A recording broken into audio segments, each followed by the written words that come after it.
Is this thing on? Yeah. Okay. I've been teaching this the same way for a while, and it really works. Hillary taught it to Bob, and he really liked it. It's very similar, but look at my flow. Watch my flow. How I do it. Good. I'm using it for the dumbass. Let me just get it on. I'll edit it.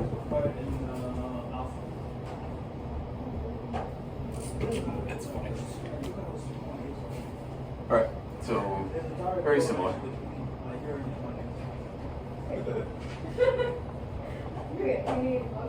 I draw it a little bit more of like a chart here.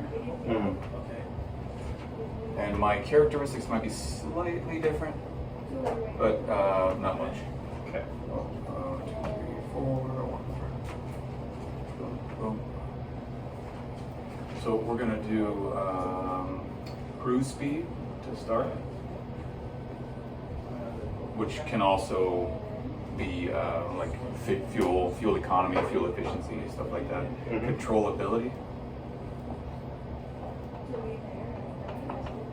Stall speed, and I like them in this order, and you'll see why. Okay. And stall recovery. Okay. So let's go over cruise speed first. So with a forward CG, as you mentioned. So let me mention this to start. The envelope that we're talking to, generally shaped like this.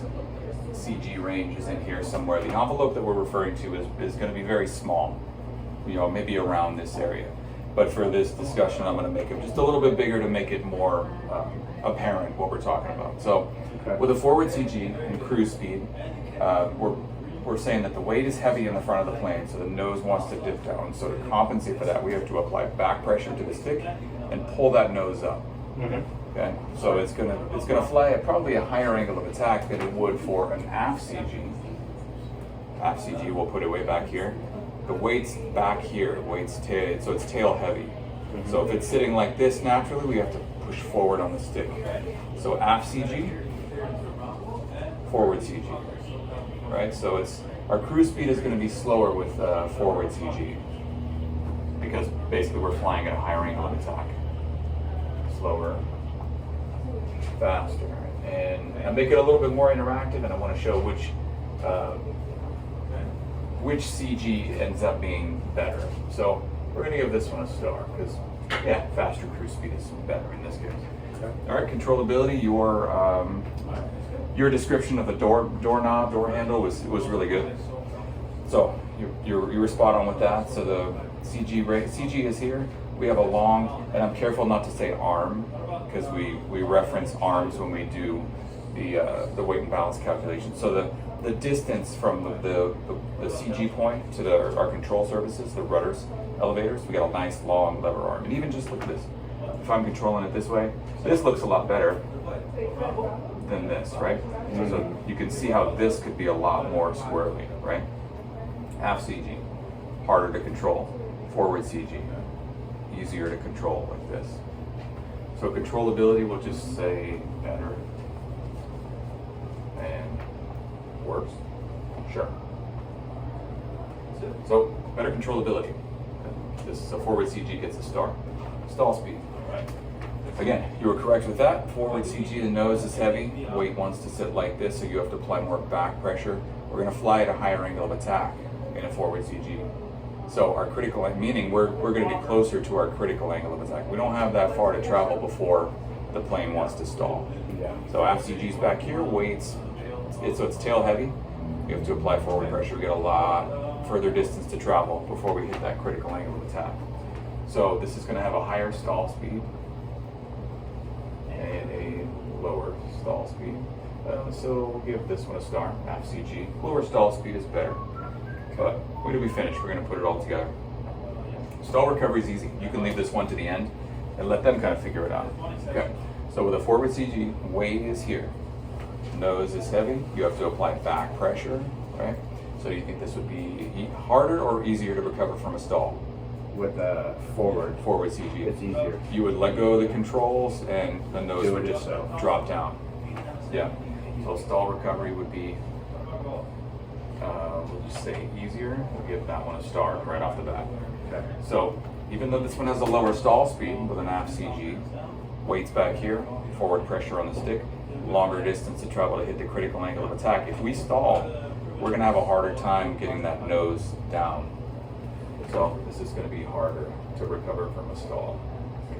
So let's review. It was slower cruise speed, maybe less fuel efficient with a forward CG. We have with a aft CG, we have a faster cruise speed to get more fuel economy. But let's jump to controllability. You have better controllability with a forward CG, worse with an aft. So I'm already thinking, which one is better? Which one would you want more? A faster cruise speed or better controllability? I would want to control. Better controllability. So this is a big one. Stall speed, you have a higher stall speed, but you're gonna have an easier time recovering from a stall. Aft CG, you have a lower stall speed. Okay, that's good, but harder to recover from a stall. Yeah. So personally, for GA, for us, we fly small aircraft. Forward CG is going to be the better option. Safer. It's much safer. It's easier to control. Landings might be a little more difficult because maybe it's a little nose heavy. It'll never be that nose heavy. Yeah. And we're talking about an envelope like this. So when we do our weight and balance calculations, if our weight is here, we're not going to fly. If our weight is here, we're not going to fly. So it's always going to be somewhere in this range. Yeah. So we fly small aircraft. Our range is what, like 5 inches or something? It's very, very small. So we're not going to notice that much, but we would still want a forward CG. We're going to have better controllability and an easier time recovering from a stall. So that's why maybe sometimes if we're flying, like just you and me talking, that's why maybe sometimes when we're flying, if we have a harder time maybe actually getting the plane to stall, that our CG is off somewhere. Like maybe it's a little too forward or too far aft or something like that. That makes sense. Because sometimes you pull it back, you get that break, and that nose drops down immediately. Yeah, so that's true. Yeah. So that's how I explain CG, as well as like the basics of it, of like why we're doing this, why we're measuring the distance and what we're using as our reference. So like we'll just say that this is the engine and we're sitting somewhere along here, because generally we're sitting close to where the wings are. Yeah. But below the wings in a Cessna, we're in line with the wings, low wing, and our sling. So this is where we reference our CG ranges from. So our first point would be pilot and passenger. So the weight, this distance multiplied by the weight of you and I. Mm-hmm. This distance multiplied by the weight of the fuel. And this distance multiplied by the weight of the baggage you have in the back. And then we multiply those together, a bunch of other calculations, we figure out where our range is. So this is what we call the datum, and these are arms to the different points. So that's my discussion of weight and balance. It's really pretty simple, but